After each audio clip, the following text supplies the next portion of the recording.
Hey class, Peter Westman here checking in for, I believe this is week 7, discussion board post.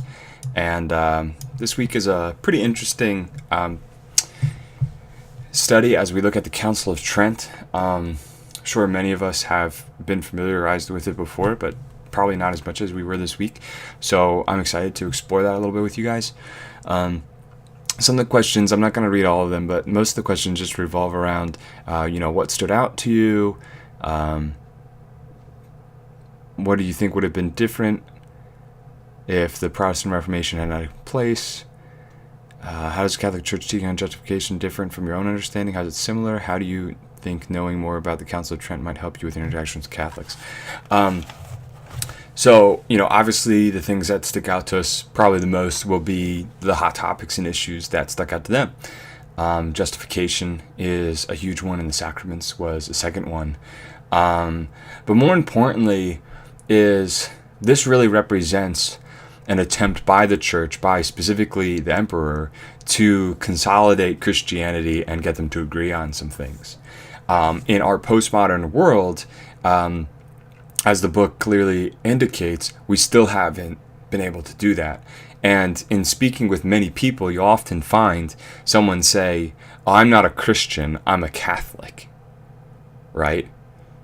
Or "I'm not Catholic, I'm a Christian." And there's almost this difference between being a Christian and being a Catholic. And it's funny to hear, I've heard Catholics say, "I am not a Christian, I'm a Catholic." It's almost like this idea of Christian has become so postmodern. This evangelical Christian, this born-again Christian is such a new term, even though it's age old. We've redefined it, and it has so many associations with it that Catholics no longer want to appear to be Christian, but be the heritage of Catholic, and they're almost identifying it differently, even if that technically isn't a separate term. So I find that interesting to compare it to today and what's still going on, and how, although these men, the Lutherans and the Roman Catholic clergy were trying to agree on certain things, and they did. They actually made a lot of headway in reforming the Catholic Church in accordance to the complaints of what the Lutheran reformers were bringing up. But ultimately, there's been such a division done, and there is so much wrong with the church prior to this, especially, and even after this, that there isn't really an easy way to get people to agree. And in this class, going on and watching some YouTube videos, you can scroll down and read the comments of Catholic people coming in and saying some of these things about, like, "Oh, well, we're in the 500th anniversary, and if any Catholics celebrate the Lutheran Reformation based off of the changes that he caused the church to really consider, then they're heretics, just like him, and they're going to hell." And it's just like, what? This still exists to this day, and it's absolutely crazy. So I want to make sure I answer the question, so let me get back before I go on too much about interacting with Catholics.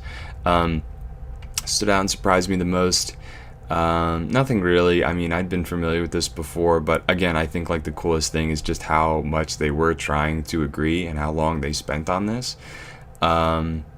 This definitely would not have happened if the Protestant Reformation wasn't already occurring for the last century or so. So yeah, that is pretty significant. It would be interesting to see how long it would take for this to eventually happen, but eventually there would be a Protestant Reformation, and eventually they would have to reform as well, is essentially what would happen, whether it was in the 1400s, 1500s, 16, 17, or now. It doesn't matter. It's going to happen eventually. It just, without, one leads to the other, definitely. Teaching on justification different than your own understanding. So justification by faith alone. I'm still working on this in my own theology. Like what does, it's interesting, right? Own theology. But in my understanding of theology anyhow, does God give you the faith required for justification is really, what I'm trying to explore in my own understanding. And there's, that minor difference, even in Protestantism, when you're talking like Arminian and Calvinistic, of this idea of like, no, like even the faith required to respond to the gospel and believe in God is a gift to you from God. You can't even work that part up. Is That's kind of the way I lean. Honestly, I just feel like believing in God is supernatural in and of itself. And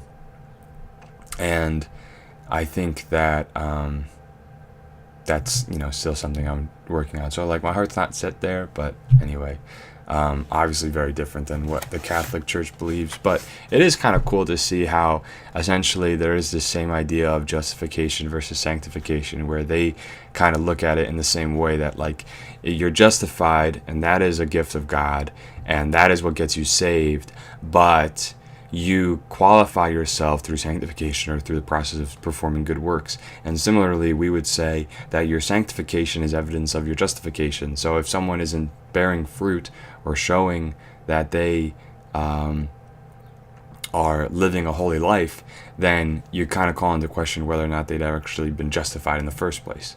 So anyway, I'm going to end there, but I look forward to discussing this with you guys in the post online. So take care. Have a great weekend.